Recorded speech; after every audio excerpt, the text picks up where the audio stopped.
danza paraguaya Panambí Jobú, de esta manera defendiendo nuestro acervo cultural. Jóvenes que interpretan muy bien la danza.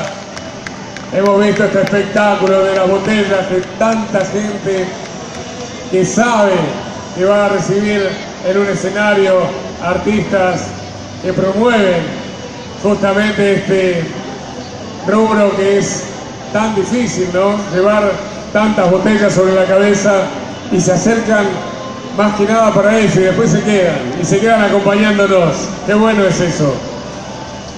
Toda gente de buena voluntad será bien recibida. Victorina. Somos tu esperanza. Buenos Aires celebra Paraguay. Volverá tu antigua bienandanza.